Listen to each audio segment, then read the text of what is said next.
নমস্কার সবাইকে। আজকে একদম সকাল থেকে তোমাদের সাথে ব্লগটা শেয়ার করব। চা বানাচ্ছি, চিনি ছাড়া লাল চা আমার জন্য আর আমার শ্বশুর মশাইয়ের জন্য। আমরা দুজনেই চিনি ছাড়া লাল চা খাই। আজকে একা হাতে সবটা করছি, মানে যতটুকুই রান্না বান্না করবো একাই করব, তার জন্যই তোমাদের সাথে ভাবলাম শেয়ার করি। গ্যাসে ডাল বসিয়েছি আর এখন পেঁয়াজ আর রসুনটা কেটে নেব। এতখানি পেঁয়াজ লাগবে না আর এতখানি রসুনও লাগবে না, অল্প পেঁয়াজ আর অল্প রসুন কেটে নেব।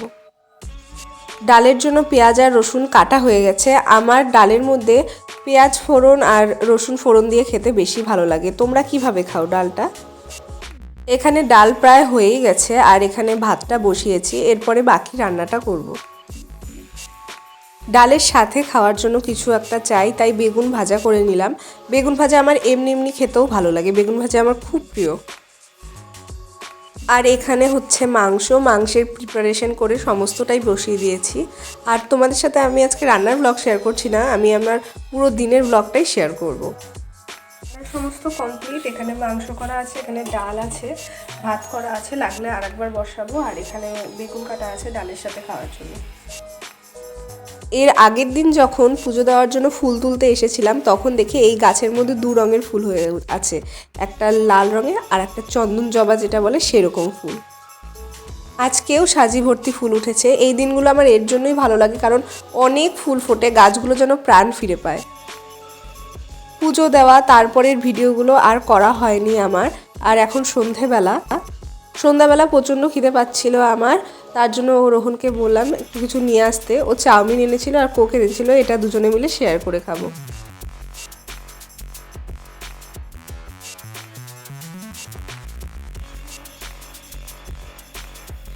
অনেকটাই রাত হয়ে গেছে, এখন 9টা বাজতে প্রায় 10 মিনিট বাকি। এখন আমি একটু ল্যাপটপ নিয়ে বসছি, একটু কাজ করব, কাজ আছে। আর তারপরে উঠে গিয়ে আবার রাতের ভাতের প্রিপারেশন করতে হবে, যা যা দুপুরে করা ছিল গরম করতে হবে। আর রাতে কেউ কিছু খাবে কি না শুনতে হবে এক্সট্রা, তাহলে সেটাও করতে হবে।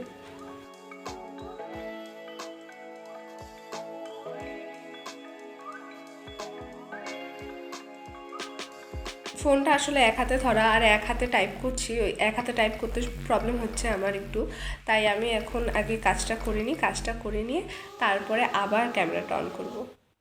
আমার কাজ শেষ হয়ে গেছে, এখন গিয়ে ভাতটা বসাবো রান্নাঘরে, কারণ প্রায় 10টা বাজতে চললো। এখন যদি ভাত না বসাই ভাতটা করতে অনেকটা দেরি হয়ে যাবে। আর এখানে আলু সেদ্ধর জন্য আলু কাটা হয়ে গেছে, এগুলোকে দিয়ে দেবো এখন সেদ্ধর জন্য।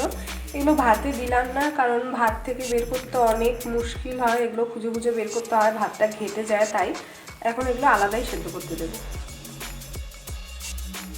আলুর জন্য এখানে পেঁয়াজ আর লঙ্কা নিয়ে নিয়েছি। আমি আগে না আলুর সাথে পেঁয়াজ খেতাম না, কিন্তু এই বাড়িতে আসার পর থেকে খাই।